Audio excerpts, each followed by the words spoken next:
ભૈયાને બે દીકરા હતા. કાર્તિકે હરણને વાદે ચડ્યા.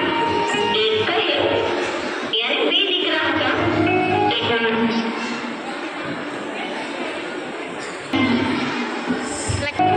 નામ કાર્તિકે અને બીજાનું નામ ગણેશ.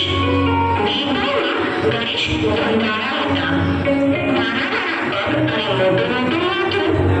કાર્તિકે તો હરણને ફાળે દોડ્યો, પણ ગણેશ વખતે મોટું પટોળા જેવું દોડવાનું કે કૂદવાનું આવે તો એક દિવસ ગણેશ અને કાર્તિકે વાદે ચડ્યા. એક કહે હું જબરો, બીજું કહે હું જબરો. તેમને લડતા જોઈને ઉમૈયા બોલ્યા, તમે બે એક સાથે નીકળીને આખી દુનિયા ફરી આવો, અક્ષર પ્રેમ કરી આવો. બેમાં જે પહેલું ઘરે આવે તે જબરો. મારે પગે લાગીને કાર્તિકે તો ચાલી નીકળ્યા દુનિયા કરવા. એમને ચાલતા શીખવા. પવનની જેમ એ તો દોડે.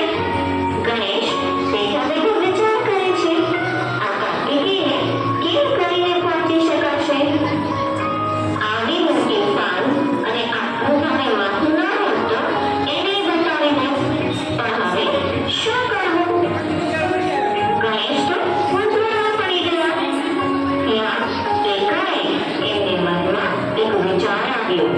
તેમણે માને કહ્યું, ના, તમે અહીં આ સિંહાસન પર બેસો. પછી જઈને પિતાજીને બોલાવી લાવ્યા અને કહ્યું, પિતાજી, તમે પણ અહીં માતાજી સાથે આ સિંહાસન પર બેસો. શંકર બોલ્યા, આજે આ શું ફેર માંગ્યો છે તે ગણેશ? કાર્તિકેય ક્યાં છે? ઉમૈયામાં બોલ્યા, એ તો ઘણી દૂર પહોંચી ગયો હશે. બે ભાઈ શરત નામ કર્યા છે, જે દુનિયા ફરી આવે, અસત તીર્થ ફરી આવે ને પહેલા ઘરે આવે એ જબરો.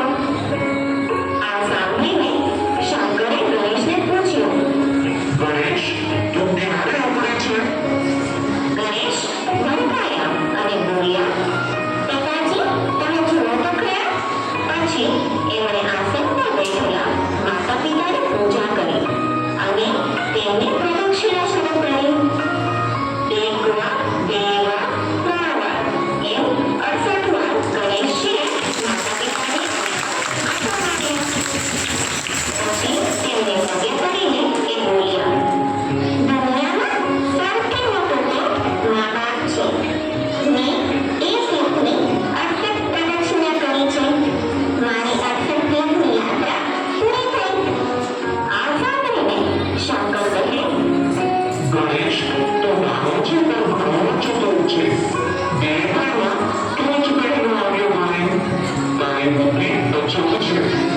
ઉમૈયા બોલ્યા, જે મા બાપને પેટનું કરે તેની પૂજા સૌથી પહેલી જ થાય ને. માતા પિતાના વચન સાંભળીને ગણેશજી તો રાજી રાજી થઈ ગયા.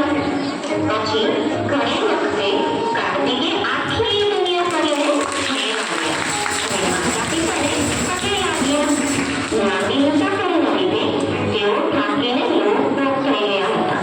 તેમણે જોયું કે ગણેશ મોજથી માના ખોળામાં બેઠા હતા. ગણેશ, તું વહેલો આવી ગયો કે પછી નીકળ્યો જ નથી? તેમણે ગણેશને પૂછ્યું.